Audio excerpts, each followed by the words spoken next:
Ladies and gentlemen, before you try to fix the world, fix yourself. Before you point at the chaos outside, confront the chaos within.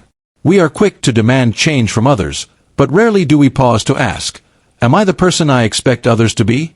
The truth is simple yet hard to swallow. Your life reflects your discipline, your thoughts, and your choices.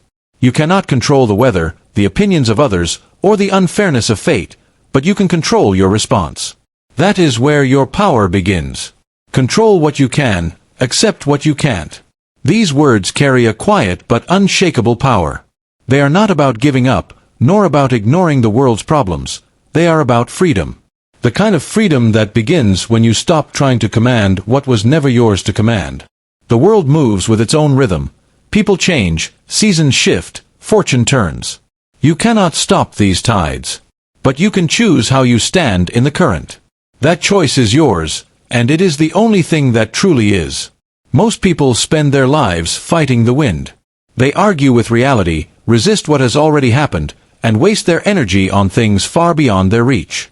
They want others to act differently, life to be fairer, luck to favor them. But this desire to control what lies outside yourself is the root of endless frustration. It leaves you bitter when ignored, broken when disappointed, and restless even in moments of peace. The truth is simple. The only thing you have authority over is yourself, your actions, your thoughts, your character. Everything else is borrowed time and borrowed circumstance. When you begin to see this clearly, peace becomes possible. You no longer waste hours replaying what could have been or worrying about what might come. You focus on what is within your grasp, your response, your decisions, your discipline. If a storm comes, you cannot stop the rain, but you can prepare your shelter. If someone insults you, you cannot control their words, but you can control whether those words wound you. This is not weakness, it is strength. It is the power to remain calm in a world that thrives on chaos. Control what you can does not mean obsessing over every detail of your life. It means mastering your own mind. It means training your emotions to serve reason, rather than letting emotion dictate your every move. When anger arises, you recognize it but do not let it rule. When fear whispers, you hear it but do not kneel to it. Self-control is not the absence of feeling. It is the art of directing those feelings toward what truly matters. Accept what you can't is not an invitation to surrender, but to see clearly. There are things beyond your will. The passing of time, the choices of others, the nature of the world itself. To accept them is not defeat, it is wisdom. You stop exhausting yourself trying to rewrite reality, and you start using that same energy to improve what is within your reach. That shift of focus transforms frustration into peace, and helplessness into quiet strength. When you live this way, life becomes simpler, though not easier. You understand that storms will come, and you meet them with composure. You understand that loss will visit, and you face it without resentment. You understand that control is not about the world bending to you. It's about mastering yourself so fully that no world can break. Pain is the teacher of growth. It arrives uninvited, often at the moments when we feel least prepared to face it. Yet, behind its harshness lies a truth that comfort can never reveal. Pain strips away illusion. It exposes what we are made of when nothing goes as planned, when everything we relied upon falls apart. Every hardship is a mirror. It shows us not only our weaknesses but also our hidden potential. It challenges the easy stories we tell ourselves about who we are. In pain, the masks fall, and what remains is raw, honest, and real. We spend much of our lives avoiding discomfort, chasing comfort as though it were the definition of happiness. But comfort breeds stagnation. It lulls the mind into complacency and softens the will. Growth does not come from things that are easy. It comes from the weight you struggle to carry, from the moments when you want to quit but choose to continue. The muscle of the body grows through resistance, so does the muscle of the spirit. The trials you endure are not barriers to your progress, they are the very path to it. Every failure, every heartbreak, every disappointment holds within it a lesson that cannot be taught by success. When life is smooth, you learn little. When it breaks you, you learn who you truly are. Pain does not simply wound, it refines. It burns away arrogance, entitlement, and illusion, leaving behind humility, patience, and strength. The person who has never suffered remains untested, and untested strength is fragile. True resilience is born only when you have faced defeat, when you have known loss and still chosen to rise. Do not curse discomfort, for it is the forge of character. Each time you confront what hurts and refuse to run, you sharpen your mind and steady your heart. Pain teaches endurance, it teaches perspective. It shows you that what once seemed unbearable can be endured, that what once broke you can be survived. Over time, this knowledge becomes power, the quiet, steady confidence that no storm lasts forever, and no wound is wasted if it teaches you something of value. When you learn to face pain without resentment, it loses its power to destroy you. You begin to see it as an ally rather than an enemy. Every hardship you meet with courage strengthens your spirit. Every scar becomes a reminder of the battles you have overcome. Pain is the test that transforms potential into reality. It takes the abstract idea of strength and makes it something you can feel, something you can rely upon. The lessons born in suffering cannot be learned in comfort, for comfort hides the depth of your strength, while pain demands that you discover it. Self-mastery over self-indulgence is the highest form of strength a person can attain. It is not about dominating others or controlling the world, it is about mastering the battlefield within.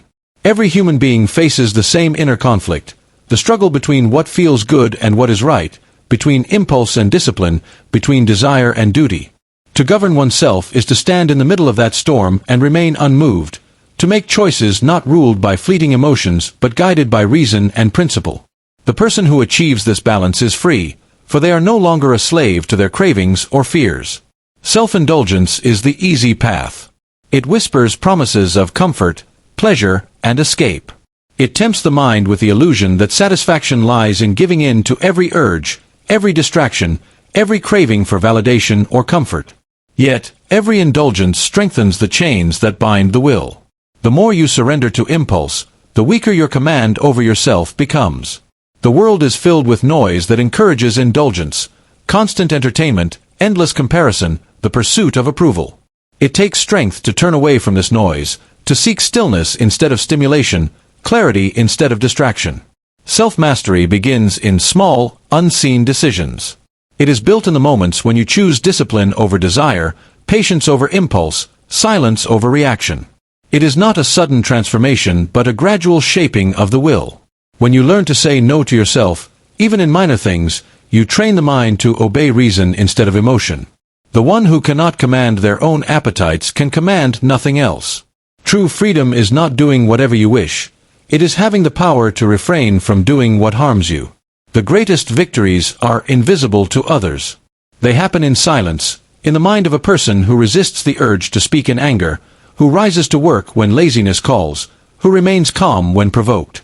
These victories accumulate over time, forming a foundation of strength that cannot be shaken by the chaos outside.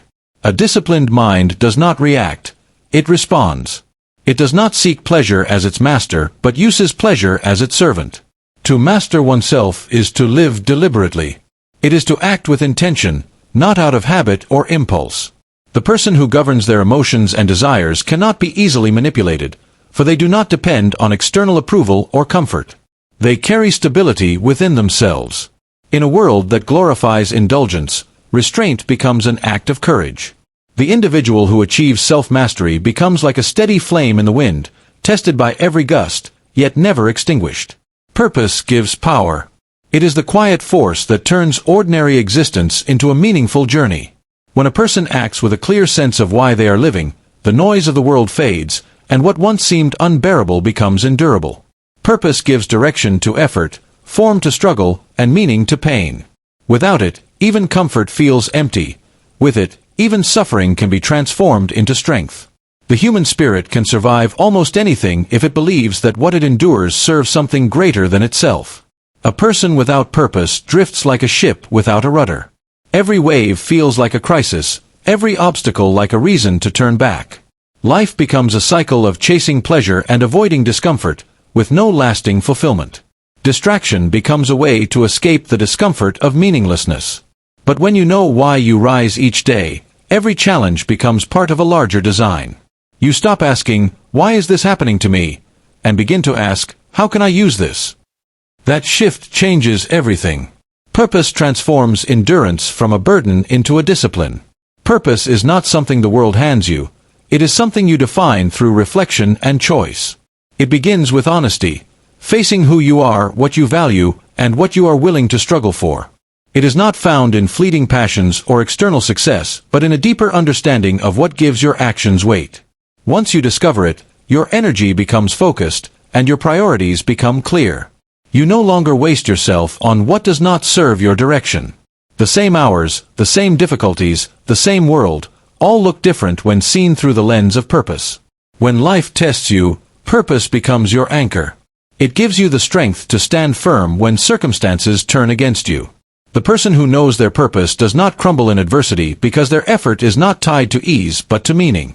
They see pain not as punishment but as part of their path. They understand that struggle is not something to escape but something to be used. Purpose gives suffering a reason to exist and therefore robs it of its power to destroy. In moments of doubt, purpose provides clarity. It silences hesitation and strengthens conviction. It reminds you that your journey is not defined by comfort, but by direction. Every great achievement, every lasting contribution, was born from someone who refused to let distraction or fear pull them away from their purpose. When you act with intention, even small steps gain significance. You begin to live, not by chance or habit, but by choice. A person who knows why they live no longer asks the world for permission to keep going. They simply continue, steady and unbroken, guided by the quiet certainty of their purpose.